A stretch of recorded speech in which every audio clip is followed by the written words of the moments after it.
Will a Baltimore City judge ever answer questions regarding a ruling that allows a juvenile rapist to return to school in person? As Project Baltimore's Chris Papps learned, getting answers from the Maryland court system wasn't easy.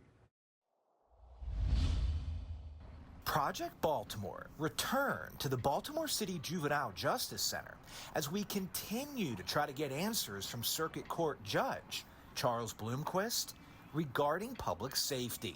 But this time, when we walked into this public building, the reaction we received was very different. Okay, so we went in. The last time we were here, we were told that it's a public building and we're allowed inside. This time we went in and we were told it's still a public building, but we were escorted out and we were given an address on North Calvert Street and a Major Giles that we are to speak with concerning what's happening and why we were not allowed inside of a public building. So we're going to go there now. 100 North Calvert Street, room 104. A teenage sex offender is now allowed to return to school. Project Baltimore first broke the news in January that Judge Bloomquist went against the advice from the state's attorney's office and ended probation for a juvenile sex offender who had pleaded to multiple sex offenses, including second-degree rape of a 3-year-old. That decision by the judge removed the teen from the Juvenile Sex Offender Registry, allowing him to return to school in person. For the past year, the teen has been learning virtually. Many feel Judge Bloomquist's decision jeopardizes school safety. But so far, the judge, who was elected in 2022, has refused to speak with us. 100 North Calvert Street, where we were sent, is Baltimore City Circuit Court. Major Spencer Giles is the security chief. When we walked into the courthouse, we thought Major Giles was going to speak with us.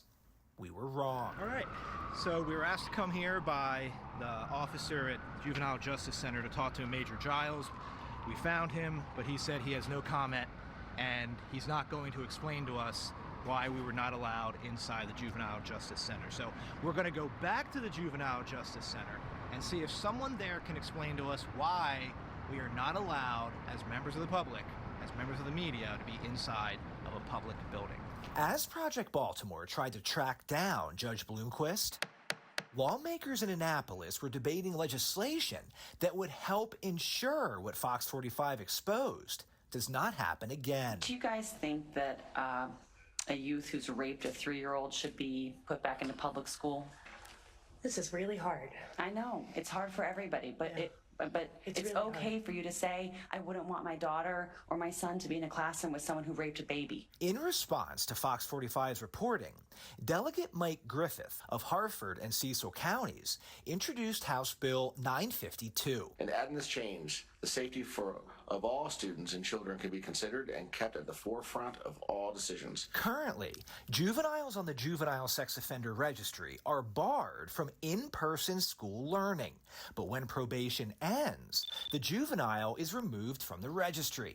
HB 952 mandates that juvenile sex offenders remain on the juvenile registry until probation is terminated or the juvenile turns 18 years old, whichever occurs later.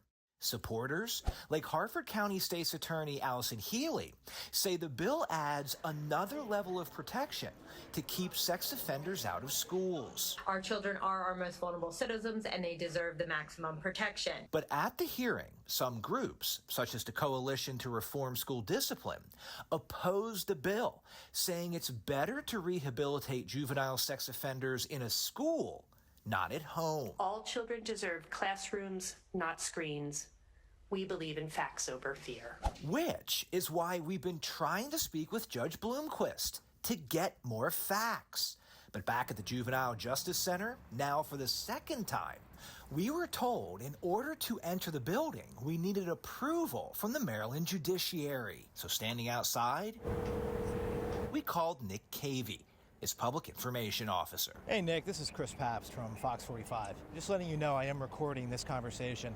I am standing outside of the Baltimore Juvenile Justice Center, and I went inside and they escorted me out twice, saying that even though it's a public building that I'm not allowed inside. Can you explain that for me, please? Project Baltimore will keep you updated on when we hear back from the Maryland judiciary. We believe the public deserves to hear from elected judges when they issue rulings that many feel jeopardize public safety.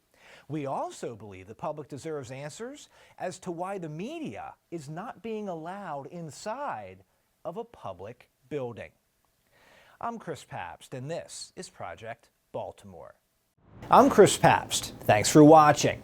Here's another story to watch. Also, if you have a story idea, please send us a message.